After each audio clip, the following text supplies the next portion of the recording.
শাহজালাল এবং শাহপরান রহমতুল্লাহ আলাইহিমার উত্তরসূরিরা জেগেছে এই বাংলাদেশের মধ্যে নতুন এক পরিবর্তন আনার জন্য, এই দেশকে, এই জাতিকে এবং আমাদের দিনকে রক্ষা করার জন্য। বাংলাদেশের মধ্যে আমরা বহু পরিবর্তন দেখেছি। কখনো আমরা বিভিন্ন রং ঢঙের বাংলাদেশও দেখেছি, কখনো দেখেছি সোনার বাংলাদেশ, কখনো দেখেছি সবুজ বাংলাদেশ, কখনো দেখেছি ডিজিটাল বাংলাদেশ, কখনো দেখেছি দুর্নীতিতে 5 বার চ্যাম্পিয়ন বাংলাদেশ। এবার ইনশাআল্লাহ আমরা সকল ঐক্যবদ্ধ হয়ে আগামীর বাংলাদেশকে দেখব ইসলামের বাংলাদেশ, কোরআনের বাংলাদেশ। যেই সমস্ত দলগুলো আমাদের সামনে এখন এই যুগে এসে পর্যন্ত ঘোষণা দেয় প্রকাশ্যে রবের সার্বভৌমত্ব তারা বিশ্বাস করে না, এমনকি তাদের মহাসচিবের ঘোষণা অনুসারে শরিয়া আইনে পর্যন্ত বিশ্বাস করে না, যারা ইসলামী জাতীয়তার কথা পর্যন্ত বলতে পারে না, সুদমুক্ত অর্থনীতির কথা পর্যন্ত বলতে পারে না, এমনকি এতদিন পরও এসেও চাঁদাবাজি করতে করতে, টেম্পো স্ট্যান্ড দখল করতে করতেও যাদের 17 বছরের ক্ষুধা পর্যন্ত মেটে না, আরে খুনের মধ্যে ডাবল সেঞ্চুরি করার পরও যারা নিজেদের চাহিদা এখনো পর্যন্ত মেটাতে পারে না, আরে যাদের বর্তমান ভারপ্রাপ্ত চেয়ারম্যান পর্যন্ত দাবি করেন দেশে আসাটা তার একক নিয়ন্ত্রণাধীন না, ওই সমস্ত 2 নম্বরই করা জাতিকে, তাদের দলকে এই জাতির ক্ষমতায় আমরা আর দেখতে চাই না। শাহজালালের উত্তরসূরিরা যখন জেগেছে, এবার ইনশাআল্লাহ আগামীর বাংলাদেশকে তাওহীদের রঙে সাজাতে হবেই হবে। যাদেরকে ইমাম মেনে নামাজ পড়ি তাদের ইমামতিতে আগামীর বাংলাদেশ চলবে। যেই কোরআন দিয়ে আমরা আল্লাহর ইবাদত করি, সেই কোরআনের আইন, সেই কোরআনের বিচার, সেই কোরআনের বিধান, সেই কোরআনের সংবিধান যতদিন পর্যন্ত কায়েম না হবে ততদিন পর্যন্ত আমাদের বুকে রক্ত দিয়ে, যার যা আছে তা কিছু দিয়ে ফ্যাসিবাদের বিরুদ্ধে, সেকুলারিজমের বিরুদ্ধে, ন্যাশনালিজমের বিরুদ্ধে, সকল তন্ত্রমন্ত্রের বিরুদ্ধে আমাদের আমরণ লড়াই চলবেই ইনশাআল্লাহ। সুতরাং সকলের প্রতি আমার শেষ উদাত্ত আহ্বান থাকবে, আমরা যে কোনো মূল্যে আমাদের ঐক্যকে ধরে রাখবো ইনশাআল্লাহ। এমনকি এই ঐক্যকে যারা ভাঙতে আসতে চাইবে তারা যদি আমাদের লেবাস ধরেও যদি ঐক্যকে ভাঙতে চায়, কোন ছোট পার্টির ভূমিকা পালন করতে চায়, তাদেরকে হলুদ কার্ড না সরাসরি লাল কার্ড দেখানো হবে ইনশাআল্লাহ। আমাদের দেশে গত 54 বছর থেকে ফেসিবাদ বলেন, স্বৈরাচার বলেন, বাকশাল বলেন, বাকশাল ফেসিবাদ আমাদের দেশে আমদানি করেছে 72-এর সংবিধান। 2024-এর জুলাই আগস্টের গণবিপ্লবের পর স্পষ্ট কথায় বলি, যেই 72-এর সংবিধান এই দেশে ফেসিবাদ জন্ম দিয়েছে, এই দেশে বাকশাল জন্ম দিয়েছে। এই 72-এর সংবিধানের পক্ষে যারা থাকবে তারাও ফেসিবাদ, তারাও বাকশাল। আমরা স্পষ্ট ভাষায় বলি, বিএনপি কেন 72-এর সংবিধান রক্ষা করতে চায়? কারণ বিএনপি আবার নতুন করে ফেসিবাদ হতে চায়। আমরা 8 দল বাংলাদেশে থাকতে বিএনপিকে আবার ফেসিবাদ হতে দেব না। বিএনপির নেতা জনাব তারেক রহমান সাহেব, আপনি আপনার মায়ের দায়িত্ব নেওয়ার জন্য বাংলাদেশে আর সাহস করতে পারেন না। আপনি 15 কোটি মানুষেরও নেতৃত্ব দেওয়ার সাহস আপনার নয়। সুতরাং সুস্পষ্ট ভাষায় বলি, 54 বছরের বাংলাদেশে জাতীয়তাবাদ দেখেছেন, ধর্মনিরপেক্ষতা দেখেছেন, সমাজতন্ত্র দেখেছেন, আর জাতীয়তাবাদ চাই না। বাংলাদেশের চাঁদাবাজি আর চলবে না ইনশাআল্লাহ। এই শাহজালালের পুণ্যভূমি 4 জেলার 19টা আসন আছে। এই 19টা আসনের যেই আসনে যাকে সমমনা 8 দলের পক্ষ থেকে পেশ করা হবে, চাঁদাবাজদের সুরমা নদীতে ভাসিয়ে দিয়ে তাদেরকে বিজয় করার জন্য প্রস্তুত আছেন না নয়? নারায়ে তাকবীর। শুনেন, শেষ কথা বলে আমি আমার বক্তৃতা শেষ করছি। আপনারা দেখেছেন যখনই 8 দল একত্রিত হয়েছে, বাংলাদেশের চিহ্নিত একটা দল আছে, মনে হচ্ছে তাদের মাথায় আসমান থেকে ঠাডা পড়েছে। শুনেন, আপনারা নতুন করে ক্ষমতায় এসে আমাদেরকে কি দিবেন? গত 15 মাসে বাংলাদেশের জনগণ সেটা বুঝে ফেলেছে। আপনারা যদি নতুন করে বাংলাদেশের ক্ষমতায় আসেন, বাংলাদেশে আবার চাঁদাবাজি হবে, বাংলাদেশে আবার টেন্ডারবাজি হবে, বাংলাদেশে আবার গুম ফিরে আসবে, বাংলাদেশে আবার দুর্নীতি ফিরে আসবে। ওই চাঁদাবাজদের লাল কার্ড দেখানোর জন্য সিলেটবাসী প্রস্তুত আছেন না নয়? বাংলাদেশের রাজনীতিতে বারবার যেই জিনিসের শূন্যস্থান ছিল, বাংলাদেশের আপামর তাওহীদি জনতা গরিব দুঃখী মেহনতি মানুষ, বাংলাদেশের মুসলমানরা যে জিনিসটা চেয়েছিল, ইসলামপন্থীরা এক কাতারে আসবে, এক জায়গায় আসবে, হাতে হাত রেখে তাদের সামনে দাঁড়াবে। আজকে সিলেটের ঐতিহাসিক আলিয়া মাদ্রাসা মাঠে আল্লাহ রাব্বুল ইজ্জতের অশেষ মেহেরবানিতে আমরা সেটা করে দেখিয়েছি, আলহামদুলিল্লাহ। প্রিয় সিলেটবাসী, আমাদেরকে ভাঙার জন্য, আমাদেরকে বিচ্ছিন্ন করার জন্য অনেকেই অনেক ষড়যন্ত্র করছেন, অনেক কিছু সামনে নিয়ে আসছেন। তারা জানেন না আমরা বক্তব্য শুরু করার আগেই ওয়াতাসিমু বিহাবলিল্লাহি জামিআন ওয়া লা তাফাররাকু বলে বক্তব্য শুরু করি, যেখানে আমার আল্লাহ বলেছেন তোমরা ঐক্যবদ্ধ হও, বিভক্তি হয়ো না।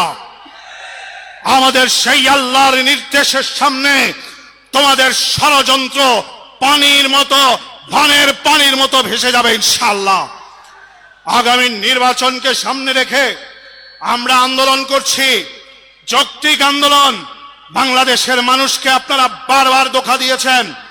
আপনারা দিনে দুপুরে দেখান আপনাদের মধ্যে অনেক কলহ, অনেক দ্বন্দ্ব, কিন্তু রাতে একসাথে বসে আপনারা আড্ডা দেন, মজা মাস্তি করেন। এইভাবে বাংলাদেশকে বারবার আপনারা বিক্রি করেছেন, বিদেশে আপনারা আপনাদের অট্টালিকা তৈরি করেছেন। আগামীর বাংলাদেশে এসব হতে দেয়া যাবে না। আমরা সোজা কথা, পিয়ার চাই, সোজা কথা, নির্বাচনের আগে গণভোট চাই। আমাদের দাবি বাংলাদেশের মানুষের দাবি, আমাদের দাবি বাংলাদেশের পক্ষের দাবি। আমরাও দেখব আমাদের দাবি না মেনে সামনের দিকে বাংলাদেশকে কারা নেতৃত্ব দেওয়ার স্বপ্ন দেখেন। এই দেশের মানুষের ভাগ্যের পরিবর্তনের জন্য লড়ছেন। আমাদের ইতিহাস, আমাদের ঐতিহ্য হলো আমরা যখন লড়তে নামি আমরা পিছপা হই না, আমরা জীবন দিতে জানি, জীবন দেওয়ার জন্য আমরা প্রস্তুত আছি, পিছপা হব না ইনশাআল্লাহ। কি সবাই তৈরি আছেন? সবাই তৈরি আছেন? হাত পাখা তৈরি আছে, দাড়িপাল্লা তৈরি আছে, ঘড়ি তৈরি আছে, রিক্সা তৈরি আছে? তাহলে ঐক্যের স্লোগান হবে নারায়ে তাকবীর।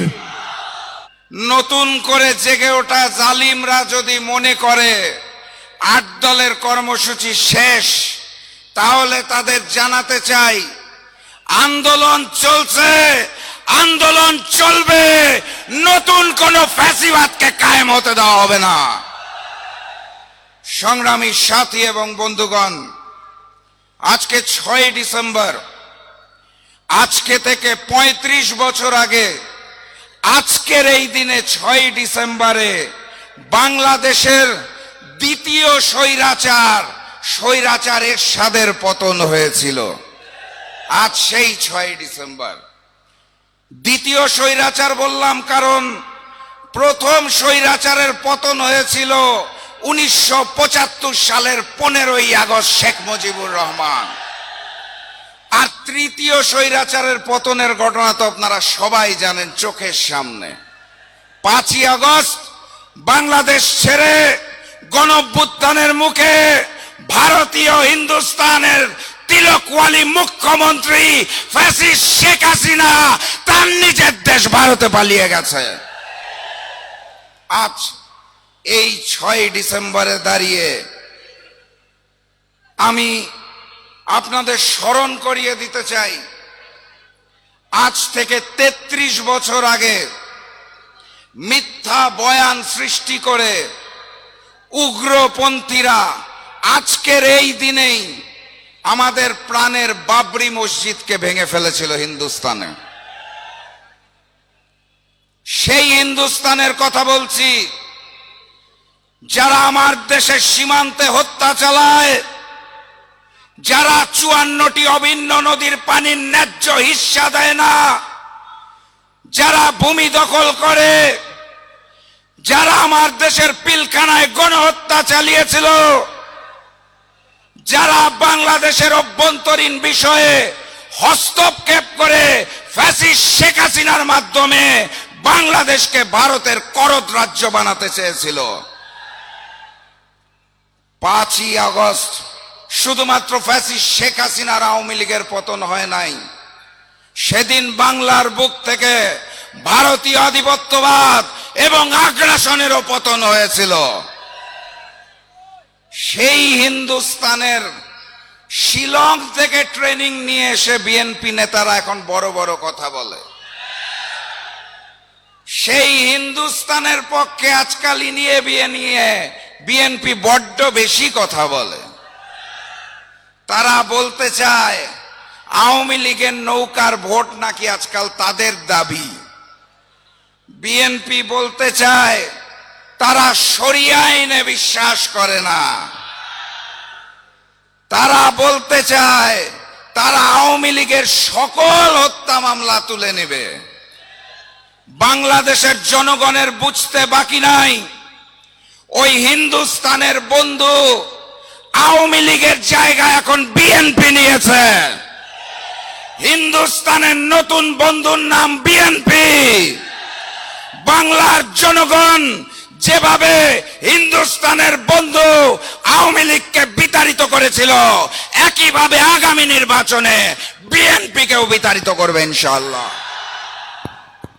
সংগ্রামী সাথী এবং বন্ধুগণ,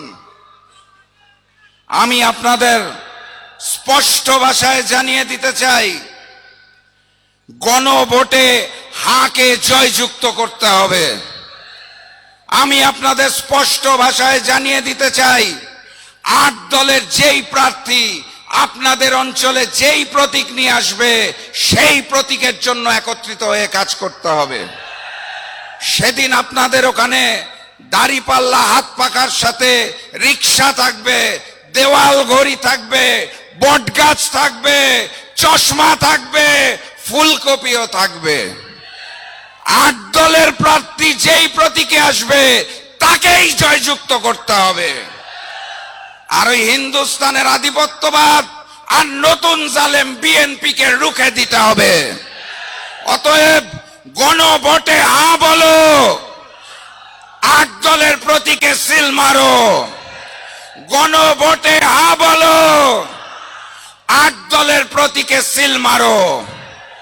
আজকে এই ঐতিহাসিক সমাবেশে আপনাদের সেই আহ্বান জানিয়ে আর সেই স্লোগানের তাল মিলিয়ে বিদায় নেব, যেই স্লোগান শুনলে হিন্দুস্তানের বুক কাঁপে, পুরাতন জালেম আওয়ামী লীগের বুক কাঁপে, নতুন জালেম বিএনপির বুক কাঁপে। একসাথে স্লোগান হবে, নারায়ে তাকবীর, নারায়ে তাকবীর, নারায়ে তাকবীর। এটাই হবে আমাদের 8 দলের স্লোগান, এটাই হবে বিজয় ধ্বনি। জাতীয় নির্বাচনে বিজয়ী হয়ে গণভোটের হাকে জয়ী করে এই স্লোগান দিতে দিতে বাড়ি ফিরবেন। তার আগ পর্যন্ত চোখ কান খোলা রাখবেন, কোন ষড়যন্ত্রের সামনে মাথা নত করা যাবে না।